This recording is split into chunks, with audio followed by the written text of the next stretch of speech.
crise da economia, as empresas tentam se equilibrar, mas muitas não conseguem sozinhas. Os pedidos de recuperação judicial devem atingir o maior patamar da história do Brasil.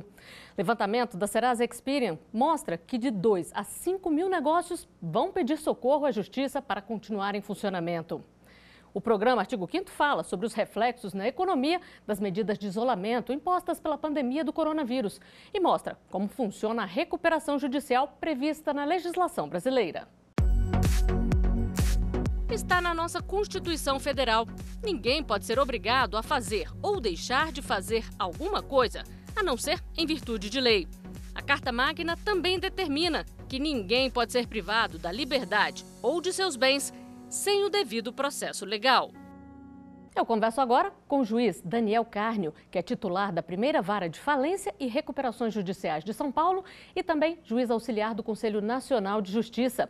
E com Pedro Afonso Gomes, presidente do Sindicato dos Economistas de São Paulo e vice-presidente do Conselho Regional de Economia do mesmo estado. Muito obrigada pela participação de vocês. Juiz Daniel, a nossa legislação ela é clara quando se trata de recuperação judicial?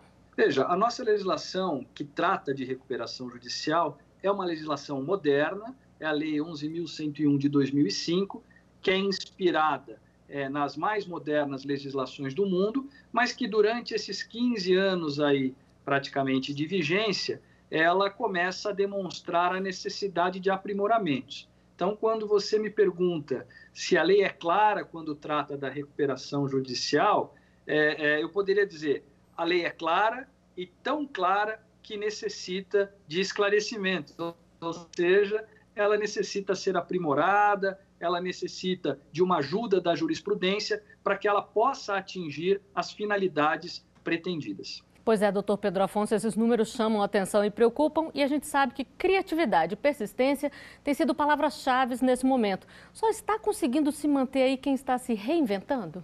Criatividade e persistência são duas qualidades que não devem nunca ser afastados dos empresários.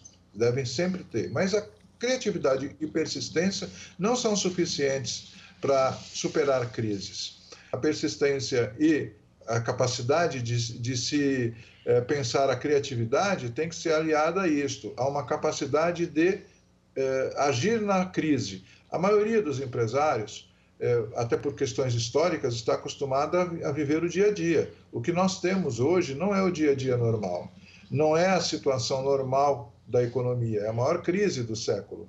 Então, desde os últimos 100 anos, na verdade, né? Quase 100 anos, o que a gente precisa é justamente de competências específicas para superar a crise, para também saber quais são as alternativas. Vai haver ramos de atividades, tanto industrial, comercial, como de serviços, que vão desaparecer. Ou, se não desaparecer, ficar com um faturamento tão ínfimo que não vai ser possível sustentar uma empresa. Então, o industrial vai ter que olhar para as suas máquinas e perguntar: o que a minha máquina produz?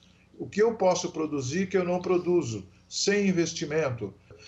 O comerciante, o prestador de serviço, também vai ter que ter essa criatividade, mas também esse olhar competente para a realidade, para evitar problemas maiores, né? O que vem pela frente é uma situação de economia bastante difícil, né?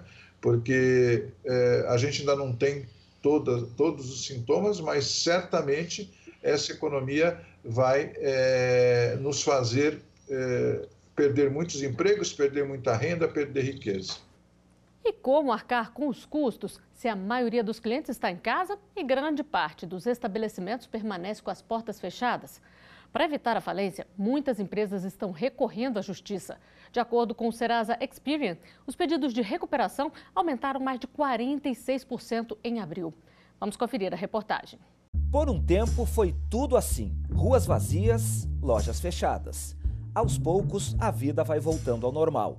Mas as medidas de isolamento social adotadas para enfrentar a pandemia do novo coronavírus pegaram em cheio muitas empresas. Foi o caso dessa loja de colchões. Agora, com as portas abertas, a dona do comércio espera recuperar o movimento e o lucro, mas diz que para manter os empregos e as contas em dia, precisou reinventar o negócio. Nós pensamos nos canais digitais e começamos a divulgar, né? Foi aí que nós encontramos a solução, que nós começou a vender dessa forma nos canais digitais, nós começamos a pagar todos os fornecedores, aluguel da loja, né, que nós viemos suprir as nossas necessidades. Nem todo mundo achou uma saída, é o que indicam os registros da Serasa Experian. Em abril deste ano, foram feitos 120 pedidos de recuperação judicial de empresas que perderam a capacidade de pagamento. Isso representa 46% a mais que o ocorrido no mês anterior. O setor de serviços e as microempresas lideram os pedidos. A recuperação judicial é prevista em lei e tem como principal objetivo garantir que a empresa continue com as portas abertas, com condições de reorganizar as contas e, assim, cumprir com a função social do empreendimento, que é a manutenção dos empregos. É diferente da falência, que é a extinção da atividade empresarial, o fim do CNPJ. Para pedir a recuperação judicial, o empresário precisa estar em atividade por pelo menos 2 anos. Não pode ter falido antes. E se isso aconteceu, será necessário que tenha sido declarada a extinção de todas as obrigações da empresa fechada.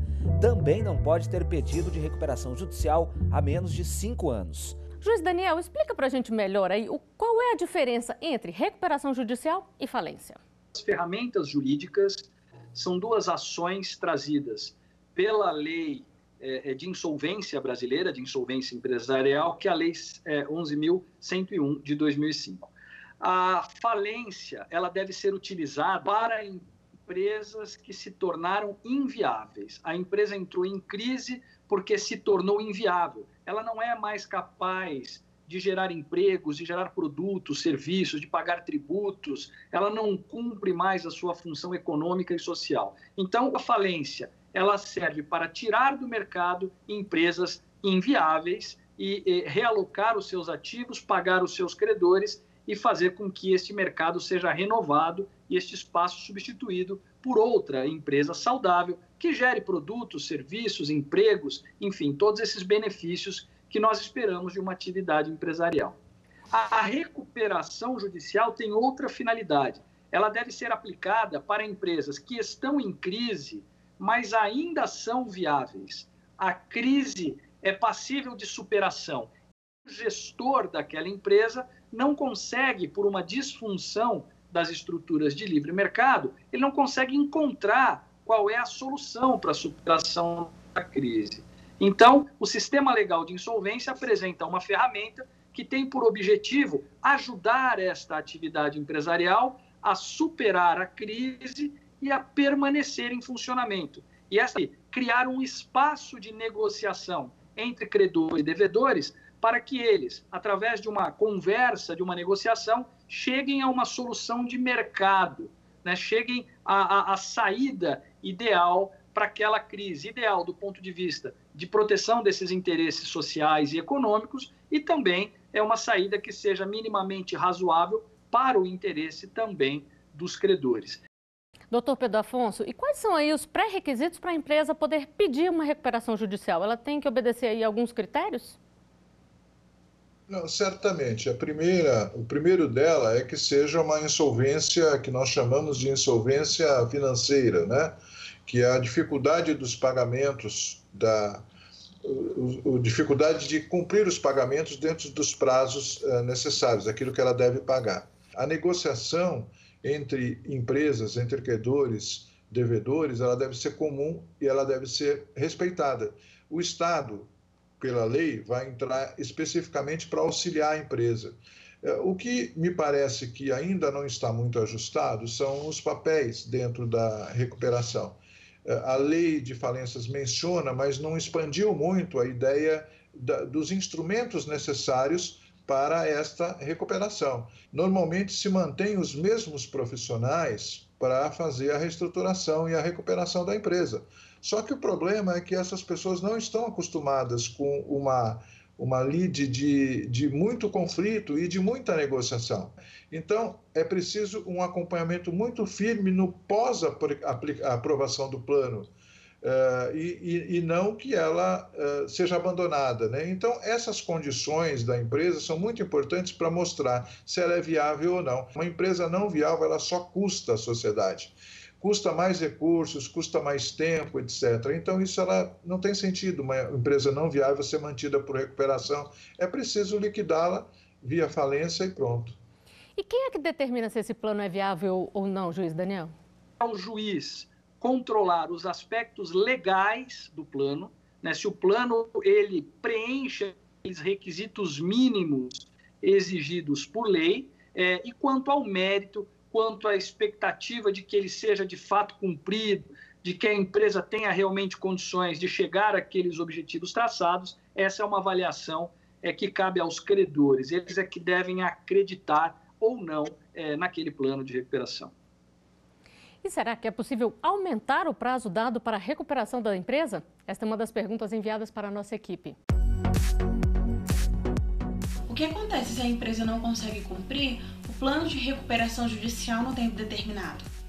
Pode pedir prorrogação desse prazo? Doutor Pedro, primeiro, qual é o tempo normalmente dado aí para esse plano de recuperação? E depois, se é possível ou não, prorrogar esse prazo? Eu estou entendendo que ela se refere ao tempo em que durante o qual os credores serão pagos, né? Não o tempo de elaboração do plano, que está lá fixado em 6 meses a partir do deferimento, mas sim o plano, o seguinte, quanto tempo é necessário para a empresa pagar os credores. É isso que eu estou entendendo. Eu já vi de tudo. Eu já vi de processos de 8, de 10, 12 anos, possivelmente o doutor Daniel, que está mais afeito aí à questão, também já viu.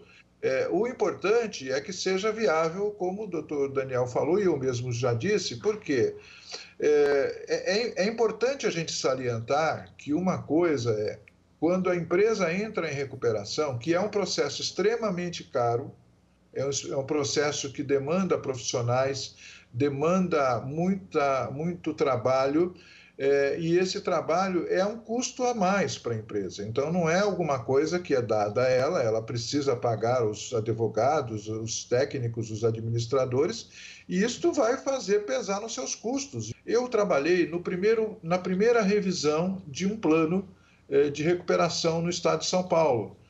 Não havia a ideia de se rever um plano, e nós fizemos, eu e mais um colega com quem eu tenho parceria, fizemos essa revisão. Por quê? Porque passados 2 anos e meio do deferimento, a empresa não tinha pago nenhuma parcela, ela tinha que pagar todo mês de maio, e passaram 2 meses de maio sem nenhuma ação dela. No 3º mês de maio, vendeu um dos bens, que era um prédio maior, e os credores queriam receber todo o valor desse bem. E o que ocorreu nessa situação? Fomos chamados pelo administrador judicial e pelo proprietário da empresa para verificar se essa seria a melhor solução para atender aos interesses também dos credores. Nós fizemos um plano e mostramos aos credores, tanto que não houve nenhuma recusa de nenhum credor, que seria possível a esta empresa, se ela retivesse metade do valor obtido com o imóvel, esse valor do imóvel deveria ir para os credores pelo plano original. Se ela obtivesse metade do valor, ficasse em caixa, custodiado no juízo, com liberações a partir da necessidade efetiva da empresa, ela conseguiria fazer capital de giro. Por quê? O valor que ela deveria estar destinando aos credores, ela estava integralmente pagando em juros. E se ela fizesse o capital de giro com base na venda desse imóvel, ela teria condições de, em 3 ou 4 meses, com o pagamento dos seus devedores, dos seus clientes, ela não precisaria mais de capital de giro, quer dizer, ela teria uma despesa a menos de juros. E isto faria diferença toda na sobrevivência da empresa. Então, a revisão é possível, eu sei porque fiz o primeiro caso, é possível, só que ela tem que ter uma base técnica forte, porque os credores não podem ser enganados, o juiz não pode ser enganado, o administrador judicial também não pode ser enganado, ninguém dos que estão envolvidos deve ser enganado. Bom, a gente volta a conversar mais sobre isso daqui a pouquinho. Agora, nós vamos a um rápido intervalo. Já já estaremos de volta com mais Artigo 5º para você.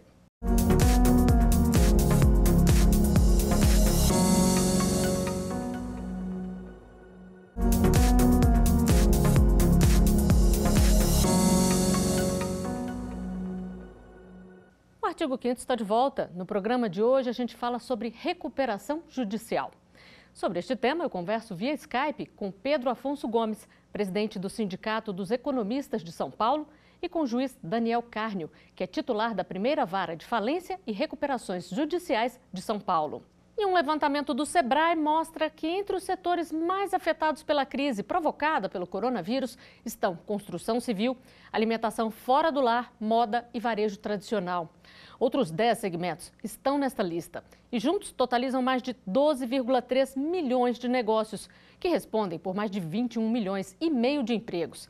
E nós temos uma pergunta sobre as empresas que precisam de ajuda. Vamos ver. Eu gostaria de saber, todo tipo de empresa pode entrar com pedido de recuperação judicial?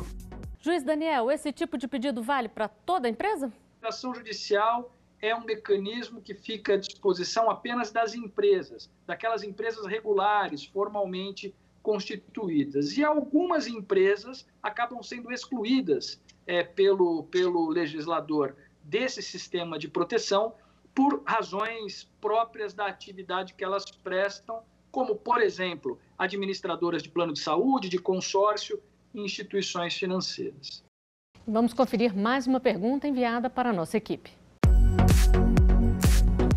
E quem fica responsável pela administração da empresa durante a recuperação judicial? Juiz Daniel, quem é o responsável? Excelente pergunta, porque há muita confusão a respeito disso. A empresa que entra em recuperação judicial, ela continua sendo administrada pelos seus próprios gestores. Não há uma intervenção judicial na gestão da empresa. Então, os seus diretores, os seus gerentes, eles continuam atuando normalmente e conduzindo ali os destinos daquela empresa em recuperação judicial. Entretanto, o juiz da recuperação vai nomear um administrador judicial, e aqui eu faço um parênteses. O nome é infeliz porque o administrador judicial não administra a empresa, ele fiscaliza a administração da empresa, né? Então, o administrador judicial ele vai fiscalizar como é que os gestores estão cuidando dos negócios das empresas ou da empresa em recuperação, de modo a dar transparência ao processo de recuperação e, ao mesmo tempo, ele vai fiscalizar se a empresa está cumprindo as obrigações que ela assumiu no plano de recuperação. Porque, segundo a lei, após aprovado o plano de recuperação, durante 2 anos, esta empresa ela permanece sob fiscalização do administrador judicial, porque se ela descumprir alguma das obrigações assumidas com os credores nesse plano, com vencimento neste prazo de 2 anos, há uma penalidade grave, que é a convolução daquela recuperação em falência, ou seja, aquela empresa ela sai da recuperação e é transformada em falência. É claro que a jurisprudência ela evoluiu nesse tema, como o professor Pedro já teve a oportunidade de dizer, hoje se admite que a empresa que está descumprindo o plano tenha a chance de rediscutir este plano e de apresentar um plano mais adequado, desde que tenha havido mudanças, né, no contexto econômico que justifiquem esse tipo de adaptação. É uma maneira de você preservar o funcionamento de uma empresa e não aplicar esta regra da falência de maneira tão cega, né, e sim de uma maneira mais atenta à normatividade dos fatos, né, mais atenta ao contexto econômico. Pois é, doutor Pedro Afonso, vamos falar então aí do papel dos gestores, que é fundamental nessa recuperação aí. É um momento atípico, eles têm que ter um preparo para poder lidar com essa nova situação? O que deve ser priorizado? Sem dúvida que, primeiro, tem que haver uma nova postura dos gestores. Se ficarem os mesmos, ou seja, se continuarem os donos ou os gestores atuais, eles precisam ter outra postura. A postura de que eles têm uma responsabilidade perante a sociedade, perante o judiciário, perante os seus credores, e que vão ser fiscalizados, não é? Por isso. Então, a postura é a primeira coisa. Depois, é o conhecimento da gestão. Normalmente, as empresas descobrem que estão em dificuldades pelo departamento financeiro. O departamento financeiro não tem condições de pagar em dia.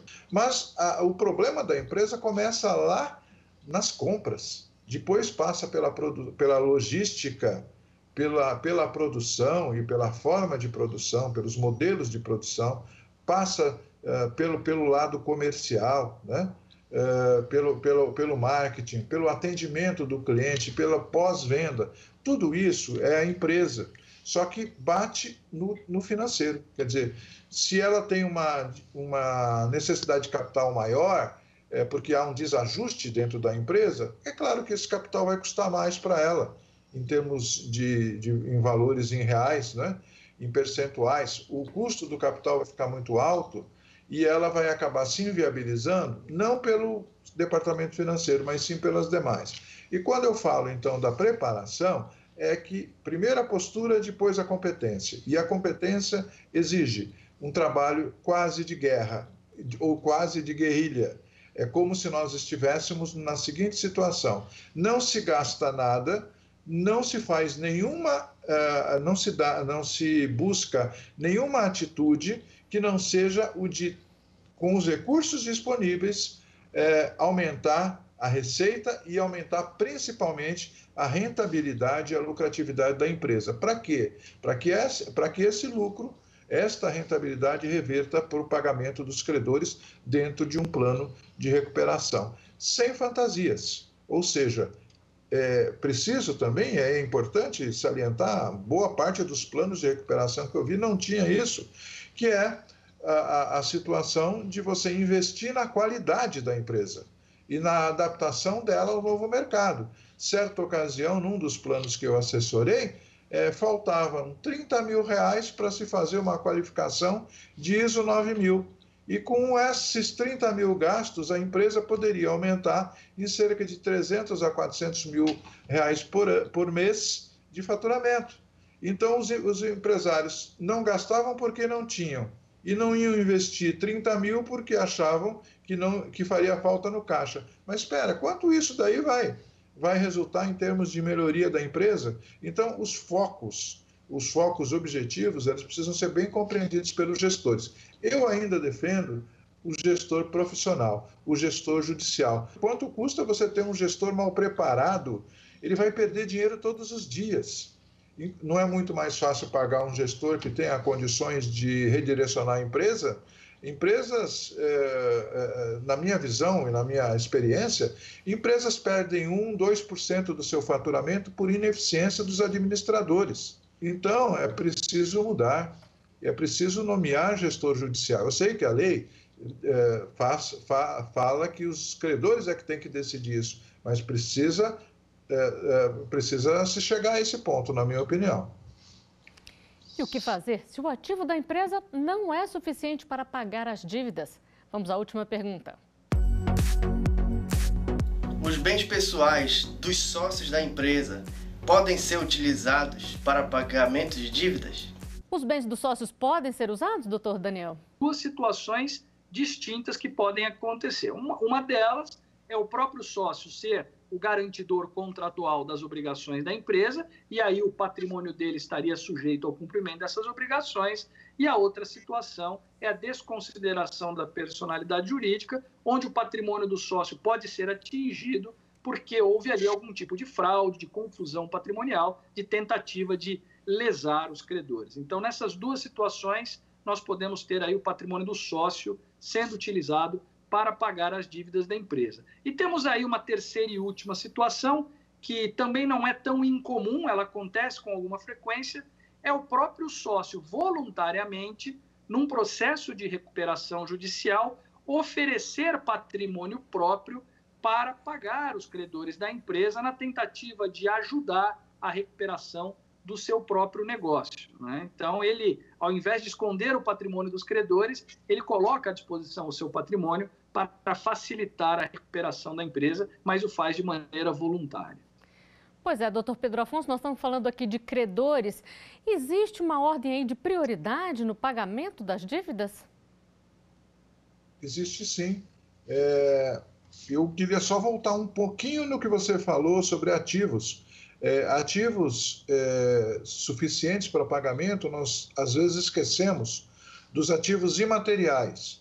Existem ativos materiais, que são aqueles que são visíveis, né, tangíveis, e que são as máquinas, os prédios, os equipamentos, etc. E nós temos, por outro lado, os ativos intangíveis, que são as marcas, que são os processos, que às vezes é mais fácil vender e tem muito maior valor. As maiores empresas hoje do mundo não têm patrimônio, não têm ativos materiais, e têm ativos imateriais. Então eu queria mencionar que os ativos imateriais, eles também têm que ser muito levados em considerações em processo de recuperação, porque muitas dessas empresas antigas já formaram marcas, já formaram nomes, e esses nomes têm valor, esses processos têm valor, essa carteira de clientes tem valor, e ela pode se desfazer de uma parte delas para suprir. Então eu só queria mencionar, porque você falou sobre ativos e achei importante ressaltar isso.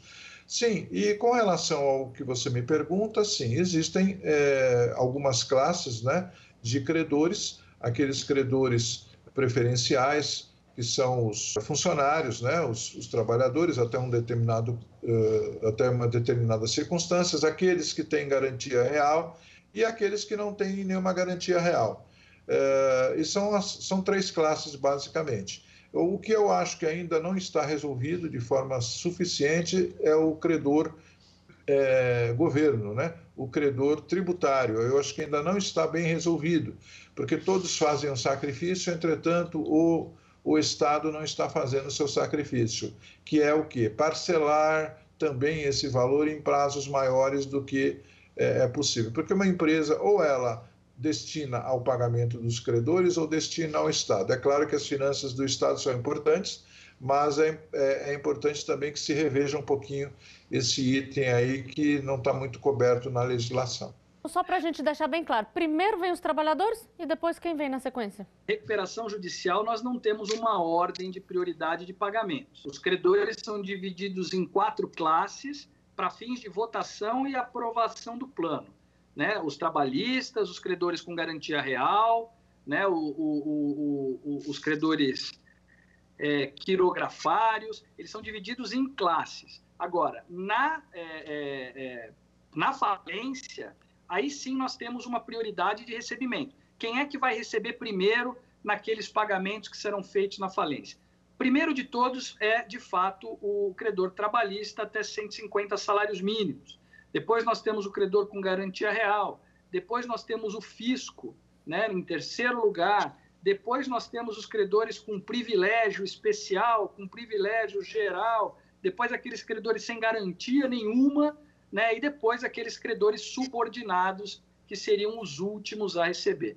Então, os credores trabalhistas, eles têm um tratamento privilegiado nesses processos coletivos de insolvência, seja na recuperação, porque compõe uma classe própria para a votação do plano, seja na fase, porque isso é uma posição de prioridade para recebimento desses valores.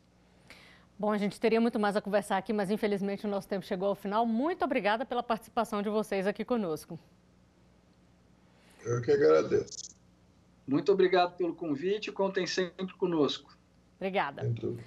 E eu agradeço também a sua companhia. Você pode rever os nossos programas pelo site da TV Justiça ou no nosso canal no YouTube. Saúde para todos nós e até o próximo Artigo 5º. Tchau.